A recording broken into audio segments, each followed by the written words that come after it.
back to the North American LCS and our final match of the day, Cloud9 versus LMQ. And with both Counterlogic Gaming and Dignitas losing in upsets today, one of these teams will be pulling themselves into a three-way tie for first place with a win right here. Yeah, and Cloud9 did look good in their win against Curse yesterday. They returned to a tried-and-true strategy where Hyatt Meteos would roam to help Balls steamroll his lane. Also, Hyatt had some very effective Twisted Fate ultimates to force engages and press Cloud9's early game advantage. And the last time these teams faced off, it was LMQ that took the early game lead, if you remember, and Cloud9 had a tough time fighting their way back to eventually take the win. LMQ do play aggressively when they're ahead, but they also do not back down when they're behind. I mean, in their game against CLG yesterday, they lost the team fight at Dragon, and before we finished showing the replay, they were already back at Dragon, duking it out again. But the second time ended with LMQ getting aced, and it only put CLG further ahead. It's this tenacity, coupled with their individual skills, that really make them such a formidable opponent. However, as we saw in the previous show yesterday, Doublelift does not think that they're living up to the hype. And LMQ have earned many teams' respect with their dominating early game, but it's what comes after the initial onslaught that they need to work on. The last time we played LMQ, we did a 2v1 swap, so we stuck around and just kept poking through our champions and just ended up winning the game, basically. 打 C9 的那一场，我觉得主要输的原因还是因为我们自己的失误过多。在中期，我们一度就是说有很高的经济优势领先的，然后之后是两波团，导致我们就全线经济就被反超，然后崩盘的。They like to revolve their strategy around their jungler and maybe their top laner and support. They like to do the three-man roam at the moment. They kind of run around everywhere and try to catch our jungler and our top laner out of position or our support even. They just go all in. 在上一周我们输给Cloud9之后，我们回去就是也针对一些阵容以及后期打团方面进行了一些研究。They do have weaknesses when it comes to endgame, but their early game is amazing. 我觉得我们要处理好中期的，就是说一个推进节奏，还有就是说减少失误，我相信我们可以赢。It'll be interesting to see what these guys bring out. It was the Kazakhs for high last time, a few other picks, the LeBlanc for Xiao, a lot of aggressiveness. We don't see a lot of Kazakhs for high. High picked Kazakhs into LeBlanc, which is a really hard matchup to go in. I don't think they're going to do that again. Well, we'll see. We're going to check out the starting lineups right now and find out if that's true. Because on the blue side, it's Cloud9. In the top lane is Balls. Meteos in the jungle. He's talking with Sneaky. High in the mid lane, Sneaky on AD carry. And Elimination on support. And on the red side, it's LMQ. Up top, Ackerman. In the jungle, No Name. Mid, Xiao, AD carry Vasily, and support more. In this last game, definitely, if you haven't, definitely deserves a rewatch. The fights were amazing. Some of the biggest tug-of-wars we've seen throughout the LCS, and it's back and forth. Both of these teams know how to fight, whether they have 5 items or not, and make the fight last like 30 seconds. They know how to micro in and out, get the damage where it needs to be, and then it's usually one person walking around each side with no health. So I am ready for this game to go pretty much to 11 and then some. And both of these teams have spent a lot of time analyzing what happened last time that they played. So both teams coming in with new strategies. Cloud9 can't necessarily count on LMQ playing to their old tendencies because they're very well aware of what went wrong last time. And do not want repeat mistakes. Exactly true, Kobe. They stated it. They know the mistakes were made. Will they be able to fix them? LMQ has kind of been trying some different things lately that didn't work, but seem to kind of put them in a slump. They're at 2 consecutive losses now. A third one will be the most they've been looking at. Somebody who has not been trying too many new things is that guy right there, Meteos. You don't say. Has only played. They have only won games when he's on Lee Sin. He's 7-0 on Lee Sin. They've lost every single game that he has not been on Lee Sin. 0-4. So what you're telling me is Lee Sin's a high priority for Cloud9 right now. Just by pure numbers, 7 straight wins with the champion. Those are the only wins that they have gotten. And this isn't, this is knowledge that teams will know, will look at. You can't look by the king of the jungle right now, or he will make it hurt. They're looking to go again here. They ban Elise, and they're looking to first pick Lee Sin. Once Squeeze again, out LMQ cancel. Good counter right there. They notice what Cloud9 are going to go for. So that means the game's over, right? Is it Lee Sin? No, the game has just begun. Well, it seems so. The second blind pick casted in today, and it's the first priority coming in for Cloud9. Hai is a really big fan of this champion. I was definitely wondering what he was going to fall on nowadays, because he's been bouncing around so much with his champion pool. Very sporadic choices from high, but this time, something he's very comfortable with. He really loves champions like Kassadin, who can snowball off of a couple early kills from roaming around. Yep. So really just plays right into High's whole style, really. We'll see if he can actually get this Kassadin going, though, because Kassadin does rely on, that first kill. He really excels in chasing people down in, jungle skirmishes and things like that. So we'll see how Cloud9 can actually create those situations for High to shine. Worked quite well for Complexity earlier, Kobe. We'll see if they can put it into effect. When I say all that, yeah. However, Kassadin could very well go top. That's right. We haven't seen Balls use it yet. There is that the inkling that we've been seeing at Kassadin top. Jack talked about it a little earlier. We'll see if it actually happens. Interesting that Moore, with Thresh up, picks Braum. Even Morgana, too. Moore is very much a playmaker.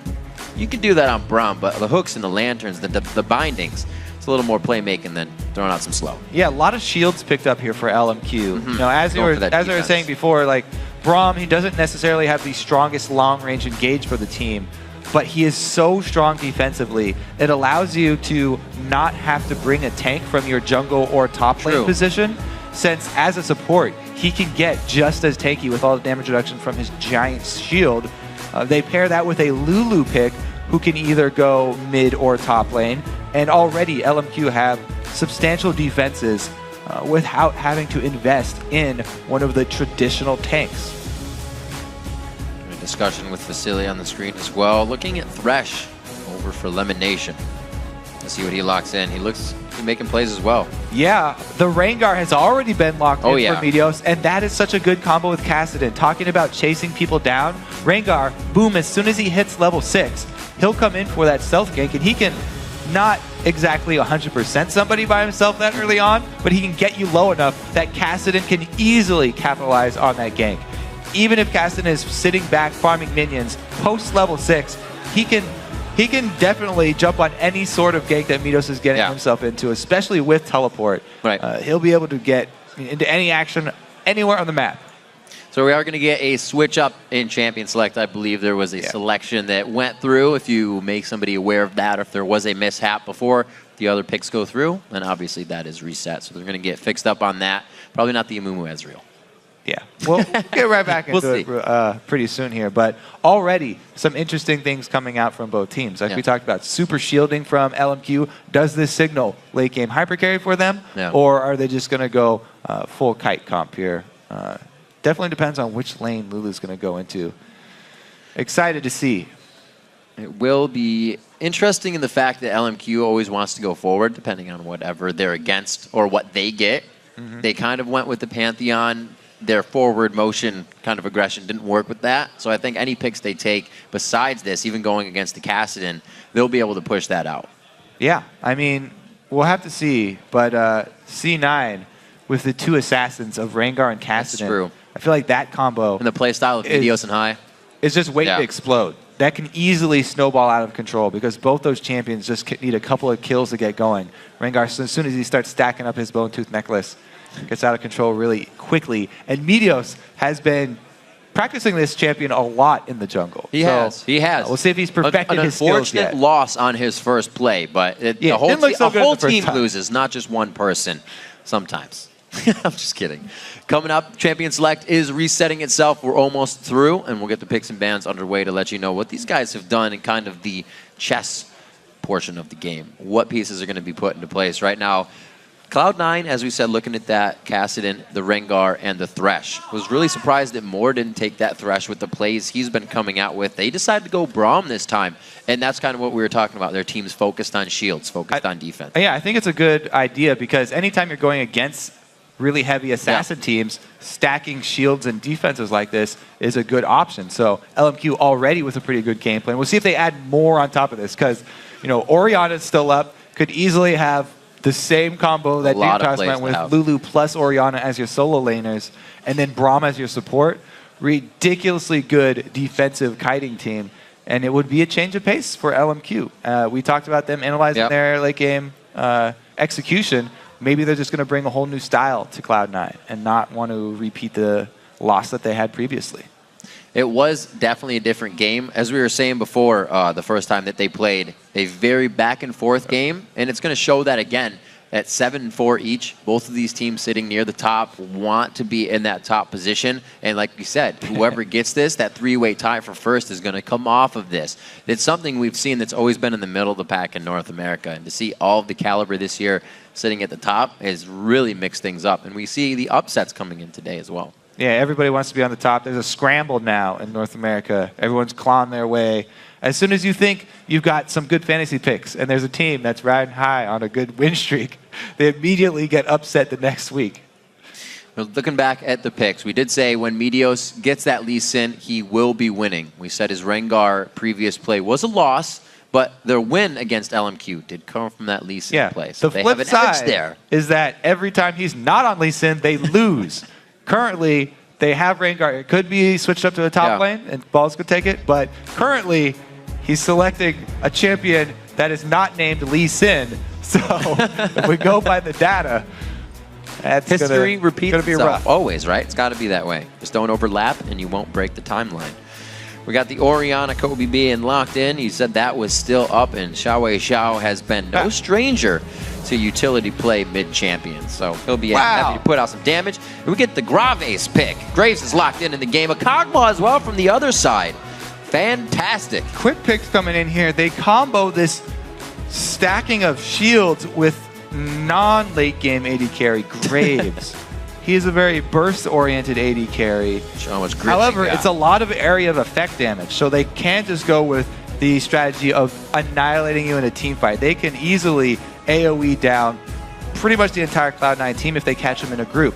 Something that LMQ may not be aware of, though, Cloud9, one of their greatest strengths last year was playing against AoE teams, against these team fight AoE Dragon contenders. Cloud9, they just split up so well. Their team fight positioning is immaculate.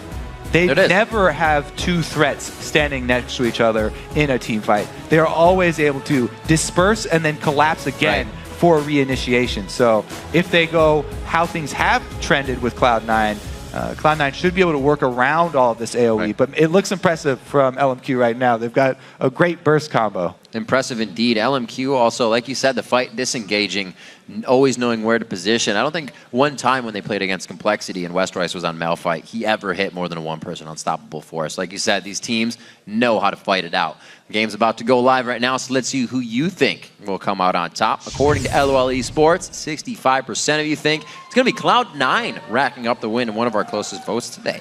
If you don't like those numbers, though, you can keep on voting and send in your hashtag C9win or hashtag LMQwin to @LO Esports. We will be checking back in throughout the entire game and get your real-time reactions. So we get the Graves play coming in here. Definitely getting a lot of champions coming in week 5 here. It's some Ari play, other stuff. Got to play Graves before 410 hits because Graves loves Bloodthirster in its current form, 4.9 for the tournament realm. Get that last bit of love. He scales so well with just flat attack damage, all of his abilities. So he's going to get his playtime in now. I like the fact that they have that Jarvan to sink everybody in the middle, a Shockwave to sink everybody in, and then you hit collateral damage with a nice buckshot. It's all easier to say than do. But. Yeah, you don't have to kite back if you have a comp with Oriana and Lulu. It's easy. But if you add a Jarvan into that mix, then you pretty much just switch the entire clip there because Jarvan is almost always jumping in with the ball and going for the Shockwave dunk. Well, here we go. Before we take off to England for Wembley, our final game of Week 5 of the NA LCS. We're locked in and ready to rock out. Cloud9 versus LMQ. We're on the Rift. This team fight from LMQ just looks so fun. I feel like we'll see No Name stacked up with double shields from Lulu and Oriana. And then as soon as he jumps in for the Shockwave, Moore will follow right behind him. Yep. And tell him to stand aside for a very quick dive from these two. Vasily twerking. Mafia Master Vasily. You got to be aggressive on Graves. I'm very interested to see how Vasily plays this matchup because that falls right into line with his style. Especially if they do match up normal lanes like we're looking right now. Graves definitely benefits from shoving a wave really quickly. So that's exactly what Braum wants to do anyway. And Braum with the Targon. If LMQ can get Vasily and Moore into a lane first, then it will be really big for them, and it will actually be a very good sign. Sneak in Lemon Nation with that Kog'Maw. He's just looking to try and farm up for the beginning of the game. Keeping themselves safe. Always see Lemon Nation not going for the early Sightstone for vision in that bottom lane. It's something they even played back to the Ashe Zyra, where they ward sometimes, use plants, and use the Hawk Shot. Now, a lot of teams, when you're defending late invades, do not like to stand in this bush behind red buff anymore, just because everyone did that for so long that you throw blind skill shots into it. Moore doesn't throw the blind skill shot. Wait till he see his target, and he gets the flash for his troubles. Could have been pretty bad. Successful late invade, and we will see 2 versus 2. So Moore and Vasily, you see them. Vasily waits for Braum to get there and stand in front of him. They don't want to face check that bush and have the AD carry take a large amount of damage. This is something that happens a lot in solo queue, where your duo lane will get chunked out right at the beginning of the game. A little bit cheesy of a tactic. But Vasily and Moore protect themselves by having the large man with the mustache walk first. I guess they're both pretty large men with mustaches, though. Yeah, that's true. Krave's not tiny.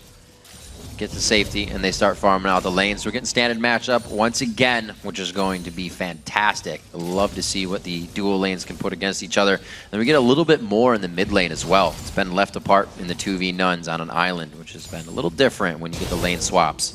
That's just how it goes. Meteos getting his red invade. We'll see this soon coming in from No Name. Yeah, Rengar, his early game isn't the best, so he's having a bit more trouble countering and getting the answer back to have his double buff. However, he successfully gets it, just a little bit behind, as you can see in experience here. No Name off to a very good start.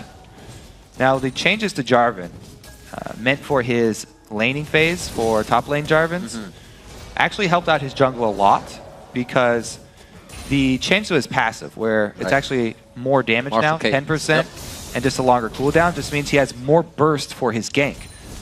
Since you don't really get 2 procs of it off early anyway, he just has much stronger ganks now. Very, very high impact when he comes in with a lot of burst damage with his combo. Very long route he's taking here, See if he can catch anybody off guard. I also like to track with every Jarvan here. If they max double. Oh, 1, 2, 3, the lockup from concussive blows. He did not expect the extra crowd control. And No Name sneaks all the way around. The ward has been placed that would have caught No Name now. Yeah, a little bit too late on that one. Doesn't see the Jarvan come through. Jarvan is one of the hardest junglers to ward against, though, because even if you ward that spot, No Name has the option of flag and drag right over that dragon wall. So he could have gotten that gank off multiple ways. Does get first blood for himself, and that's very important for Jarvan. He really, really likes the snowball early here. Let's see what he is leveling up, because that burst damage definitely paid off there. He might just go the standard route, Q into flag. Waiting to see if anybody maxes the shield second, though. It'll be a different game for No Name this time. We'll see how much more aggressive he plays versus their game against CLG. He went 1-6-7 on that Jarvan, so... Well, the other thing is, he is the one on LMQ who started with a sweeper. He didn't even switch it out. Whereas Cloud9, they had Lemon Nation start with their sweeper down in the bottom. So Lemon Nation, having to go back early, is at least able to complete his Sightstone.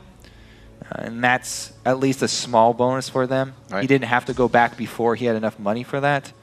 Looks like he actually might have had to sell a few small odds and ends to complete it, because he has no consumables left. Didn't have everything he wanted. You can see Moore leaving the lane. Sneaky tries to take aggression on that. Already wasting out his mana. Without that on Bio Arcane Barrage now, he's definitely using a lot more Caustic Spittle in that Void Ooze. All right. Now, let's take a look at this top lane matchup, because Renekton versus Lulu. Lulu is a very annoying laner to go against for pretty much all melee champions. Wow, we're going to have a third champion coming up here, though. No Name does make him way up the river. He's close. Slow Lance. Glitter Lance in. He's waiting for the second round here. There goes the ward. He's going to have the slice and dice, and actually No Name stands in way for the slice and dice to occur. Unfortunate on that one. They don't get a flash out of balls either. Yeah, he did get a lot of harass down, though. We'll force him back. Now, Renekton, it's very, very good for balls that he didn't have to blow his summoner, because the advantage Renekton has over Lulu is kill pressure. Oh. Oh, this is a great counter, but they have the ward there already. No Name thinks he can go versus 3. Going to be very dangerous. Flag and drag over to the opposite side he wants to be on now, and it's going to be a bit of a ring around the rosy if he can get out. Full vision, waiting for the flag and drag. No.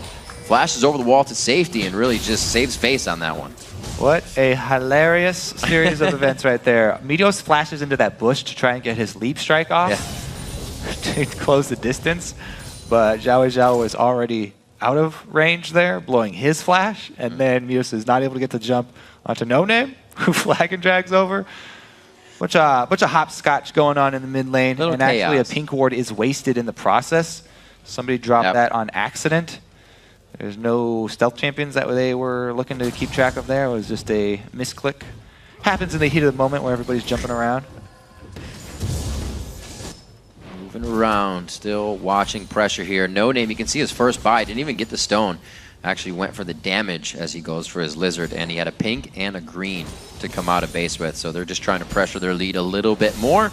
That was kind of foiled a little bit, and they wasted a flash or a few. But they're trying to regain position, and like Cloud9 said here, that 3-man roam team is everywhere. No Name's always with another 2 people. Well, right now, he's circling around bottom side once again. And as we said, there are many paths that Jarvan can take to gank you. A lot of them have been warded by Cloud9. However, you can go with the classic flag and drag over into the small bush there. That would still be available for him. He continues to farm though. He wants that level 6 Cataclysm. But that gank path is always there. Secondary blue buff spawns. Looks like nobody's going for their invade. And it will just be given over to mid laners as usual.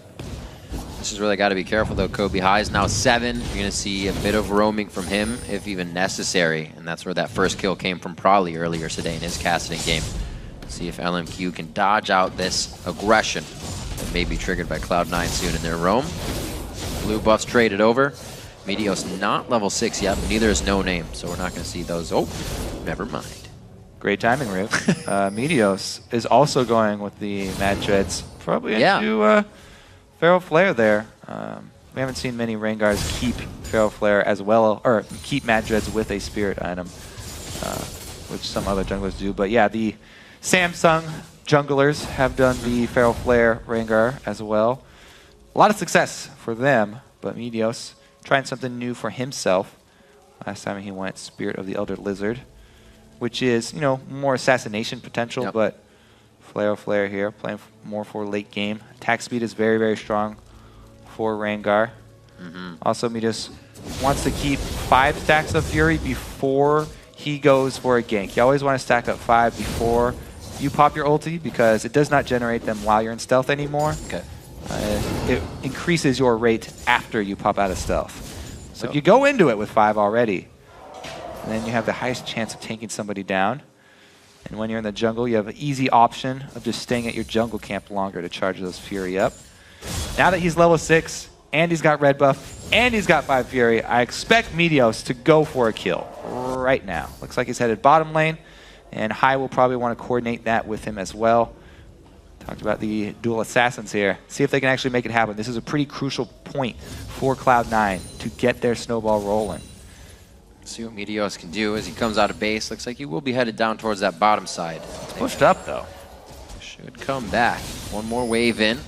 Meteos, as we've said before, even when the double jungle happens, he gets a lot of the farm. So it almost seems like the Feral Flare and him kind of hanging out in the jungle to get bigger works in his favor. Because when he comes out and he's for sure about the gank, it always goes in Cloud9's favor.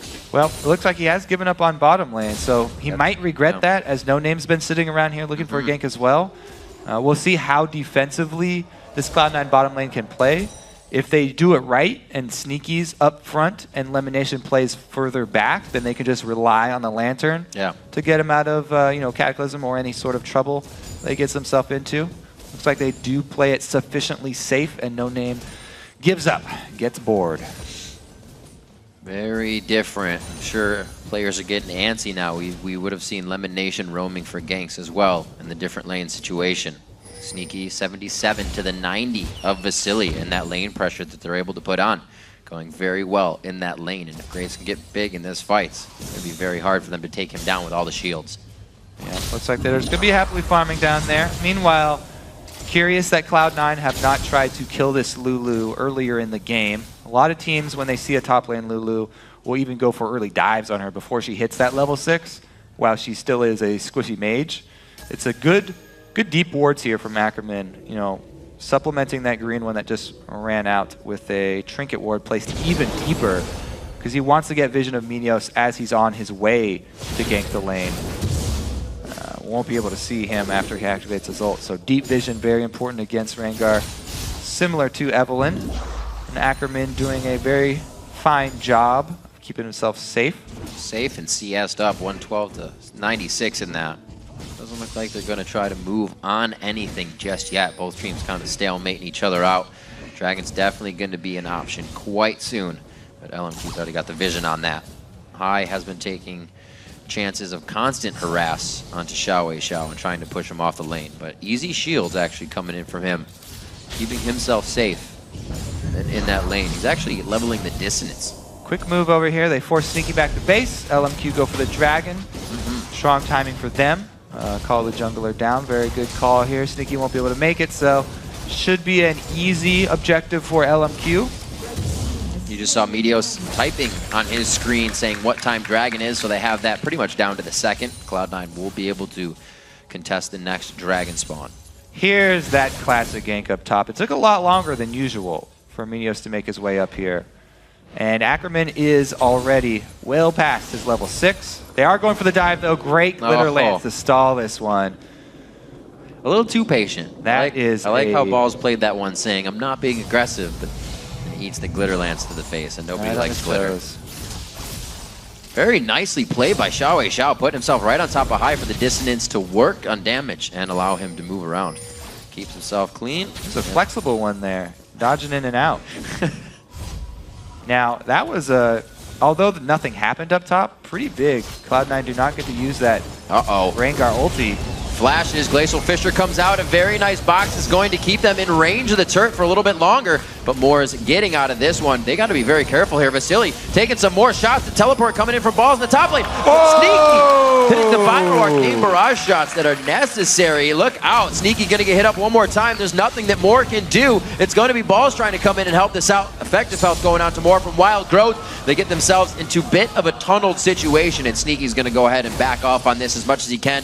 Avoid use would be very helpful, but looks like Balls can get himself out of the danger himself. So they trade here. Support kill for AD carry kill. However, Meteos has been able to fill in that top lane for Cloud9. So they rotate Sunburn from the jungle out to the open lane, whereas LMQ, they committed their jungler down bottom. So they weren't able to get anyone into that open lane after both top laners decided to teleport down bottom. And basically what had happened is Cloud9 get a free lane of experience, shoving that one into the turret. So they come out slightly ahead, even though it was a 1-for-1 trade. And that turret becomes prepped for gold, really, in any necessary situation when they want it. Coverage going around on the bottom side of the map. I expect to see a bit more aggression down there. We see Meteos hovering that way already. And a little back and forth as Vasily not looking too strong in this engagement in the HP area, along with Sneaky. So the AD carries have to be very careful right now. Everybody's getting a little roam on. Battle over the pink wards. Looks like LMQ decided to give this one up. Meteos does have his ulti ready once again. Stacked up 5 ferocity as well. And getting the red buff. Says no thank you. Going back to the mid lane. Yeah, there's a lot of farm there he would be missing if he did not go back to mid. So good call. He actually puts a little bit of damage onto Xiao first and goes back for that.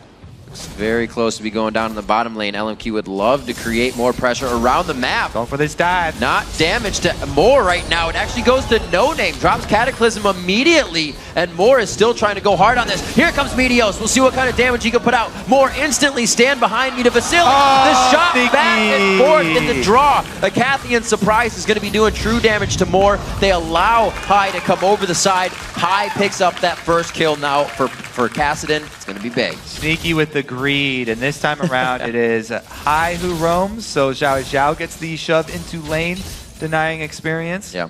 Extra kills for Cloud9 though. More look at this. So this is the burst damage that's available with the Graves Jarvan combo. annihilated before Cataclysm even hits the ground. Sneaky plays this pretty well up into the last hit here. So he keeps Vasily interested, then wants one more shot as he shoots his Q, which costs him an auto attack from Vasily, and does go down. If that would have happened the other way around and he killed Sneaky first, he would have leveled up and probably actually lived because he leveled as soon as he died. Interesting engagement in the bottom lane. Ackerman getting hit up and just on the edge of his little Lulu hat, he gets the safety.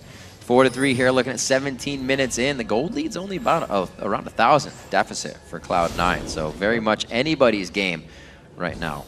You see a lot more focus towards the top lane. Looks like they will be getting this prep turret down for some more cash money. Cloud9 doing a lot of work clearing out all these pink wards as well. Down bottom and up top. There's one more left in there. Was a pink on it already. Looks like Moore could get cornered.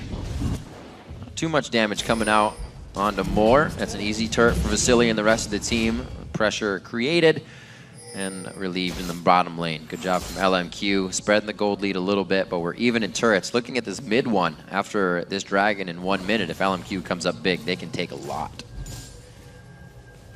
Yeah, I think LMQ are really going to look to force this next dragon because their combo is shaping up very nicely. No Name's gone full offense here, and if they just back him up with the 2 AP solo laners worth of shields, he jumps right into the middle, gets everybody's attention.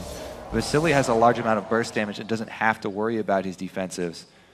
It's a very strong combo here from LMQ at the next dragon fight. We'll see if Cloud9 want to take it, or if Cloud9 can actually pick somebody off beforehand.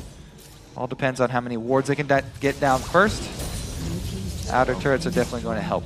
They have the position to take mid first and really start to deny around the map.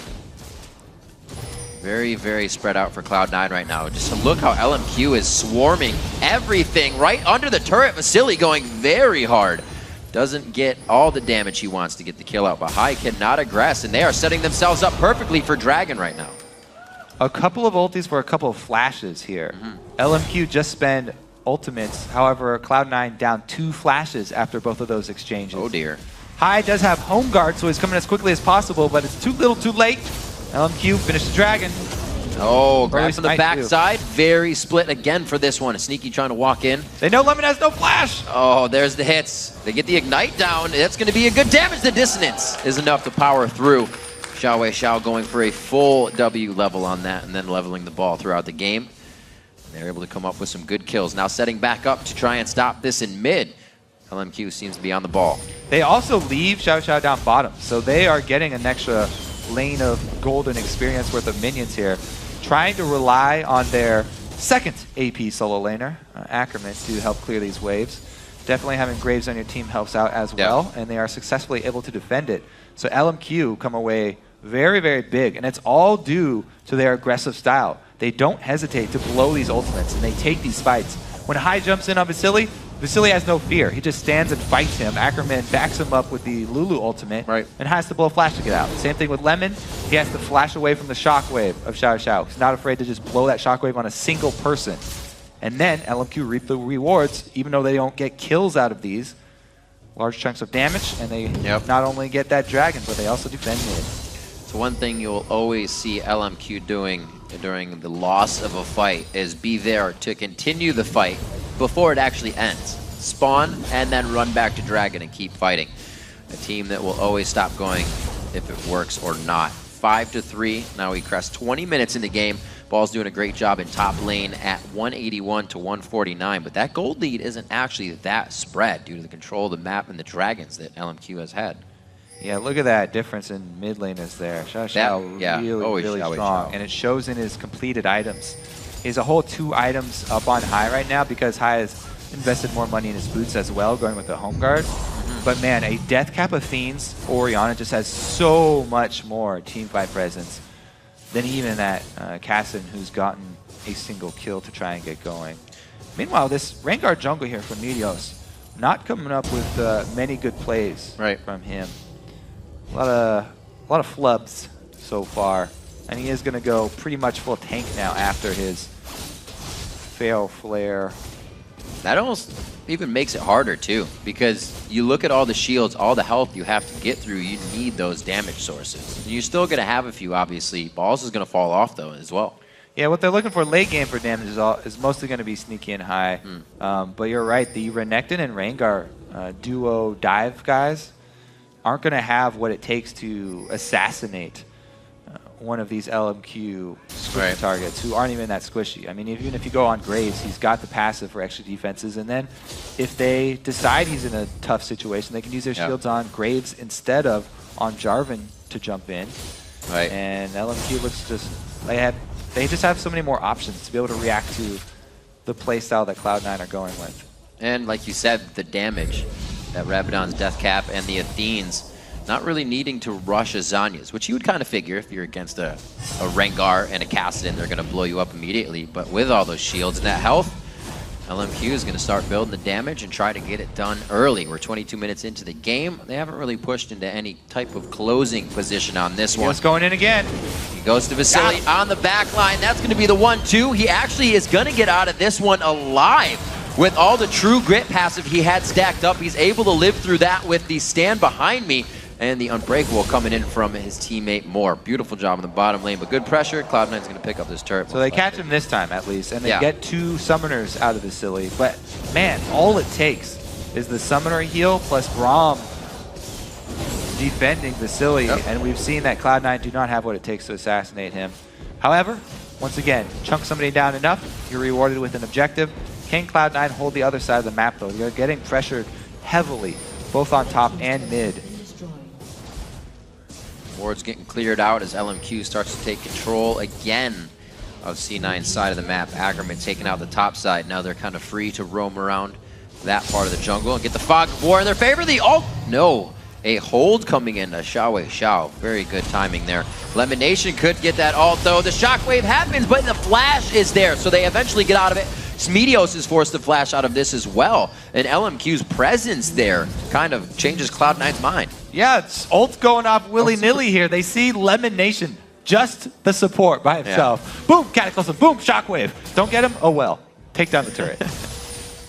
We'll see what they can continue here in the top lane. Throwing down the flag. Vision, a little bit of armor, helping each other out, and they are going to go pretty hard on the turret. The Void Ooze goes out, so they really don't have anything but the knowledge of Kog'Maw being there from that. Balls is going to get hit up. One last glitter lance, but no, the Ignite takes him down from Xiao. They try to keep fighting. Vasily gets the Wild Growth. Not ready to turn on the fight just yet. No Name does go in. Flashes for the fight focus. High now takes down Vasily. This is going to be huge. The triple kill. Wait a minute. The quadra kill coming up for High. Is Xiao in range? The dissonance is going to be there. He's going to run out of mana. High will be chasing, but look at the mana bar. It's halfway gone. It's only going to cost more. This could be the extended Penta, coast to coast. One more dissonance was enough for Xiao to get away. Yeah, that Rift Lock stacking up cost too much mana. But really, did you see the miscommunication there where No Name gets every single shield onto him and flashes out? Yeah. That is where this type of composition crumbles. Because you're relying on these AP solo laners as your defense, if the person you're putting these shields on bails out on the fight and doesn't hold true to the all-in strategy, then everything just goes in the trash can. Yeah. Boom. Look at that. That's over 1,000 HP worth of shields they bundled onto No Name. And then everybody else is just left holding the bag here. What are we going to do without our front line? High cleans everybody up. What a turnaround for Cloud9. They really needed that. So I'm going to go out on a limb here, Kobe. You said that High should get a few kills on Kassadin, and I think he's got to that point. He's got more than a few here. 5-0 for High. Zanya's completed after the last fight. Now he's what a game changer. Another hook to come in. The Wild Growth is there to save No Name. The fight can be reassessed. A 3-person Shockwave. Back into the fight with Cataclysm. Moore's going to be there down to low HP. Just bleeding out. No Name finally goes down. It's 4v3. High goes down now just after getting a quadra kill. And LMQ's able to turn around into Dragon Engage. Cloud9 get overconfident. Oh, the Glitter Lance hits on the end. Once again, Glitter being the detriment to this fight. LMQ showing you what happens when we use all our giant AoE ultimates not on just Lemonation. If they hit the entire team there, blow up Cloud9, and as quickly as that, Cloud9 give, Cloud9 take away. Wow. Nobody thought that was going to happen just now. Let's go back to the inhibitor turret. LMQ somehow at Dragon, now in the base of Cloud9. 26 minutes. At 20 minutes in the game, both teams were looking eye to eye in mid. They jump everybody onto No Name, who once again fails. That but then Shockwave. Shockwave onto 3 people, Cataclysm onto 4. Everybody jumps in. High does have a Zanya's, but the front line here not going down fast enough. That's the combination we talked about, Kobe. Easier said than done, but they just did it. All the crowd control, there for Graves, there for the AoE. Little dangerous getting out of this one. Boss is going to go in. They may lose No Name, but that should be it. They get out, and look at the dissonance damage return as well. Shredding through the team. This is a fairly ridiculous game we have going. That's how it was last time, Kobe. The tug of war never ends between Cloud9 and LMQ. Passing that ball back and forth. Let's see. Cloud9 really need to regroup, though. Control this blue buff at least for themselves, because they've lost a lot on the map after that last route. What they do have going for them, still Sneaky is holding on to Baron buff. Yeah. This is pretty much the biggest champion for their team right now. They're relying a lot on that Kog'Maw for late game damage. Meteos has gotten his Pharaoh Flare transformation finally. However, with that full defense build following it up, he's not going to be that big threat. And it's pretty much all about Sneaky and High combo. Because same thing for Balls. He's only about slow burn damage. Not going to be able to kill anybody quickly. Ooh. Sneaky is going for a dangerous, dangerous build. Really relying on that Mikhail's, relying on everything else his team can do for him. He's got to go full damage. They have to, yeah. Scary, scary stuff. But Kog'Maw, king of that late game hyper carry. He can do it. Seen it change games. The harassment from High coming in. See what he can do. A little damage assess there. Baron, like you said, still on to Sneaky. I don't think they're going to be able to use too much of that. Less than a minute left there. Word dying out that LMQ has vision on Cloud9, being very lax right now. Nothing can be pushed. Nothing can really happen. They're waiting for LMQ to make a move. Middle inhibitor down. Really, Cloud9 are licking their wounds. Trying to get Sneaky some extra cash flow. They definitely need to calm down a bit, because it looked like after this surge of confidence with that one team fight right into a Baron fight, they kind of threw their whole game plan out the window, and they forgot about spreading out. They forgot about their whole plan of team fighting against an Orianna. I mean, they just got caught off guard once again by the Shockwave, and Jarvan, Graves, easy to follow that one up. They just got demolished, really, by the Dragon. It's getting harder. Just across the board, the numbers show how this game has gone thoroughly. 3 kills for Ackerman and his solo. And these were standard lanes. Xiao 3 kills for him, and Vasily 3 kills. The people you don't want getting kills. Sneaky and the rest of his team. They need to start spreading those out. Yep. And Cloud9 do have to be worried, because their vision control on their own side jungle has lacked. Boom! Sneaky is going to get spread out in general by the rest of the team. Flattened there. The Cathian surprise only going to do so much, and LMQ now has a very big advantage and a power play to work with. They went for that duo dive that we were going over with Jarvan plus Braum jumping right in onto Sneaky. No way for him to get out of it, even with the Lantern this time. Braum! Oh, he jumps to the minion, then he didn't even hit the ground. Then ulti. He got double alley-ooped before very, he could very even flash. quick move there from Moore. Wow. Jump to minion, flash in, ultimate point blank. Very Nothing Sneaky can do. Very sweet composition of Jarvan Braum. As they go on to the next inhibitor turret in the game, they've already been able to drop one, slowly whittling down the base of Cloud9 in a back and forth game that LMQ has finally said, we're in the driver's seat, we're going to make some moves. The other thing about this LMQ team, when your defenses are these very strong shields that you can target, it's pretty easy to go for a tower dive.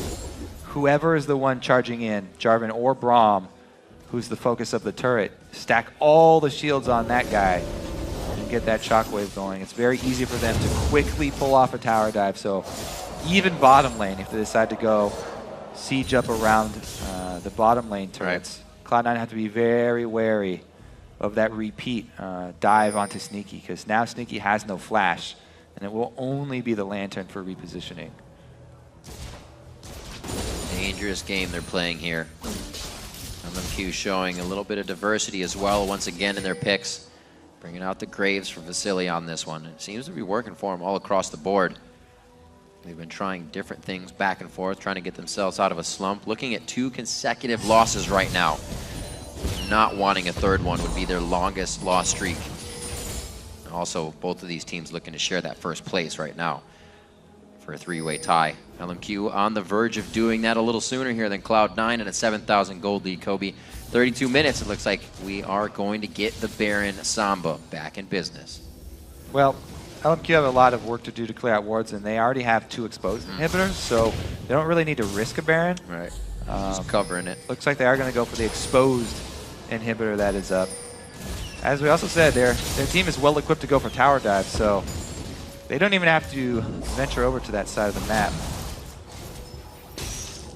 Not what you want. It's a big fish, throw it back. Real big fish. That's great damage onto Ackerman. A good dive here. They could have caught him off guard. Medios, that's a big shockwave coming out of Xiaowei Xiao. They start to shred down Cloud9. The double kill from Vasily, and the power of shock and awe that LMQ has right now, and they have controlled and given themselves throughout this game, is now 14-8 overall. The 10,000 gold lead as they start taking on the Nexus turrets, and a pretty convincing middle to late game as LMQ is going to take down Cloud9.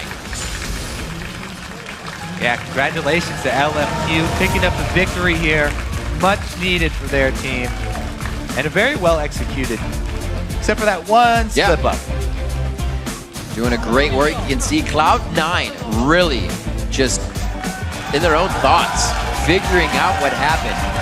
Why couldn't they make the picks? A different play for Medios coming in, trying the Rengar again.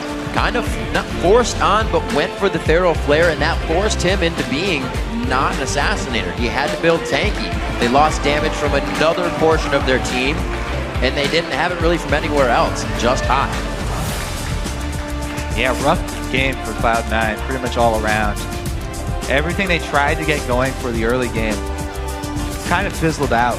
And going into mid, there was just way too much teamfight control from this LMQ lineup. Very hard for Cloud9 to do anything about that. They had a pretty good window, though, to be fair. LMQ gave them a very nice opening after that failed fight and then Baron. And they immediately rushed up the Dragon and got shockwaved. Like we said, they lose a fight and they keep coming back. Who would have thought that they were going to win a fight just after a quadra kill? They shut down the guy who got the quadra kill immediately, and it was like that fight never happened. LMQ was able to pull out strong. Vasily, the man on your screen, getting to show a little bit of the love he has for aggression. Playing that Graves, getting in, getting his true grit ready, firing no warning shots. Really great gameplay all around. No Name bringing out the Jarvan again. A little more successful this time. Yeah, it was pretty good this time. Just small things I do got to work on. When we put over 1,000 health of shields on you, do some tanking for the team. You just flash out the side, and everybody else, squishy backline, is faced with some problems. A quadra kill problem, to say the least.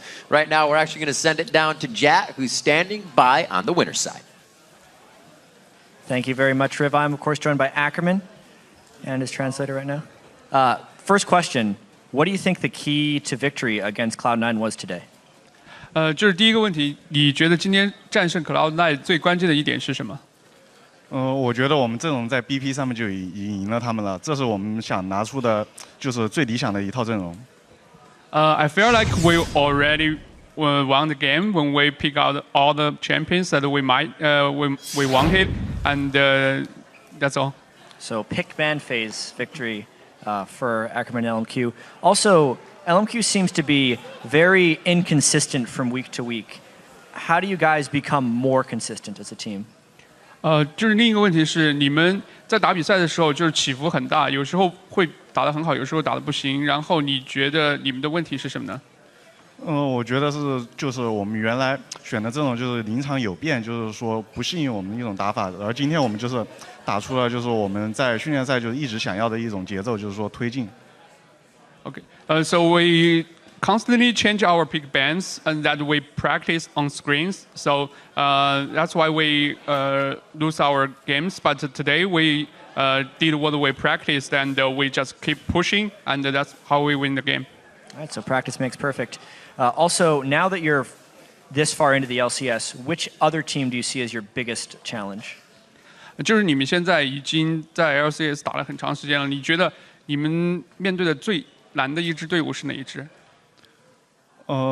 最难的话，我觉得是 DIG 吧，就是上次我们跟他们第一次交手，就是说几乎是全线被碾压，然后再加上我们自己就是说中期没处理好，就导致被就是说全场滚雪球，就没有一点反抗能力。So I feel that the biggest challenge is DIG. Basically, they polished all our lanes during last game, and they snowballed the whole game, and we didn't even have a chance to fight back. All right, so CLG called out there for LMQ biggest difficulty. And final question: you guys have a weekend where you don't have LCS. Do you have any special plans? 就是你们马上就是周末了嘛，然后呢，这周末你们不用打比赛，也赢了比赛，然后你们有什么就是放松的活动呢？也许我们会去六池吧，就是玩过山车，因为我们一直就想去那边，然后因为前段时间就是太热了，或者说又是训练时间没有办法过去，然后这一周的话应该是有时间可以去放松一下。We probably will go to Six Flags because like a few weeks ago it's too hard and we practice a lot of games and finally we have the time and we will go there. Well, thank you very much, Ackerman. Hopefully you don't run into too many fans at Six Flags, but congratulations on your win and have a great weekend. Let's send it back to the guys at the desk to close out the day. I want to go to Six Flags. I like how Jack is asking them about their consistency, and he mimes this, and they're going to Six Flags roller coasters. It works perfect. He's saying, is your consistency like you're going to go to Six Flags? Hopefully they can stop that. We should join them, actually. We should. They stopped their losing too, streak. yeah. That was going to be a 3-game losing streak for LMQ, the first one they ever would have had. So even with their kind of slumps, like he said, practice makes perfect. No, perfect practice makes perfect. But it seems to be working out for them so far. Yeah, finally a lot of these teams that have been saying, yeah, our scrims are going great. We're practicing so well. It's translating to LCS wins here. Curse earlier today also getting their upset victory. Yep. Finally, they really needed that as well, bringing them out of it. Seems like all these teams that are down are getting the wins that they want to come back into this game, and it's keeping pretty much all of the North American LCS teams in contention. Everybody still has hopes of reaching at least top half. It's absolutely spicing things up. Teams can't look just onto whatever game that they think is going to be the hardest. Trap games have caught so many teams already this split, and not considering that somebody is actually going to, or they are going to take a team for granted, and they do. Speaking of trap games, you kind of have to mention Dignitas. I feel like almost every week they're calling at somebody and they're like, yeah, we're going to have easy end of the week, and then they lose another upset game. Easy end of the week, we lose another upset game. Yeah. How many times are they going to do that? I don't know. I don't know. Well, we see on the analyst desk, we joke about it, but Crumbs and Kiwi Kid go to talk about a play, and Crumbs says Kiwi knew what he was doing, and Kiwi says, I actually, I just kind of went in. I felt like going in. Yeah, they're hiding something. Plus, they're also just giving that happy-go-lucky vibe off. Always. The smiles across the board for Dig. So let's check out the standings right now after a topsy-turvy day of upsets. In first place, it's CLG, LMQ, and Dignitas. Then, still just one game back, it's another tie for fourth place with Cloud9 and TSM. Curse, the only team not in a tie, does hold sixth place now. Good for them, and sharing last, it's Complexity and Evil Geniuses. And if we're drafting our fantasy teams this week, here are a few names that would make up our first picks. In the top lane, it's Quas. He was instrumental in Curse's win over Counter Logic Gaming in a strong Kale game, applying good map pressure all over. And OP in the jungle, it is Kez. His Evelyn was everywhere on the map, keeping Dignitas off balance, and it allowed Complexity to pull off a huge upset victory. Next up, it's Xiao Wei Xiao. He had a nearly flawless Oriana game to help his team finish the week, still holding on to first place. And despite a 1-1 week, Wild Turtle turned in 2 good games, only dying once and racking up 11 kills. And our OP support this week was X-Special. His solid Thresh game this week pulls him closer to the 1,000 career assists. The player that would take the top of the podium this week is Xiao Wei Xiao. Xiao Wei Xiao bounced back incredibly well after LMQ's loss to CLG, and today he narrowly avoided falling to a high pentakill. We went back to Oriana, and a pick that has actually had a lot of teams in the challengers scene running scared. Yeah. And now the team, they've climbed all the way back into a 3-way tie for that first place. He's definitely somebody that, LMQ as a team they were kind of on the boards as a team to watch, but Xiao, I think as a player that people have said we're going to watch, has lived up to and consistently lives up to his name. I think the last one to do that really strong was like Bjergsen or somebody. Yeah, both of those mid laners, right. As soon as they came in, instant results. Absolutely. That's just about going to do it here for the LCS this week, but don't forget to tune in tomorrow for the European LCS, which will be broadcasting from the historical Wembley Arena in London. Yeah, playing first is going to be SK Gaming versus Alliance, followed by the Super Hot Crew taking on the Copenhagen Wolves. They'll also be serving up the European Challenger Series final between Ninjas in Pajamas and H2K. Then North American LCS returns next week on its regularly scheduled Saturday start time, beginning with Team Solo Mid versus CLG. Then Complexity will challenge Cloud9, followed by EG versus Curse. As always, you can get the complete schedule on our website, lolesports.com. Now, for myself, Kobe, Freak, Jat, and the entire live broadcast crew, thanks for watching, and we'll see you back here next week.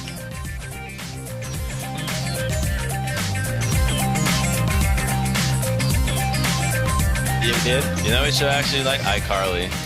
Really? Yeah, I thought that was pretty funny. You're ruining the show, You don't like man. that? You're hating on iCarly while you're talking about Hannah Montana. Nah, actually, I watched Okay. iCarly too. Yeah. That was awful. But every single one of them. I'm on Jinx, Yeah, center Jinx, on Jinx. Follow Jinx, follow Jinx. I got Jinx. Get back on shifter. No, stay on shifter, stay on shifter. I'm on shifter. Comes next.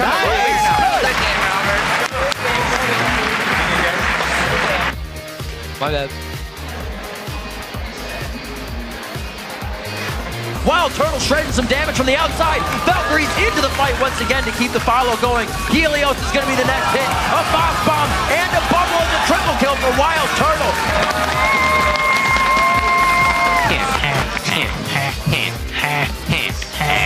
Oh my god, I want to retire.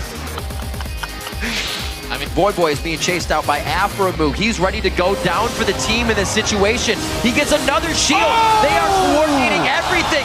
Look for Link. Link. Okay, keep on going. I'm on the back. I got all the free boy. Look to end. That's it, that's game.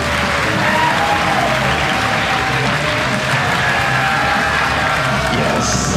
Oh my god, my favorite time. God damn it. Not ready to turn on the fight just yet. No Name does go in. Flashes for the fight focus. High now takes down Vasily. This is going to be huge. The triple kill.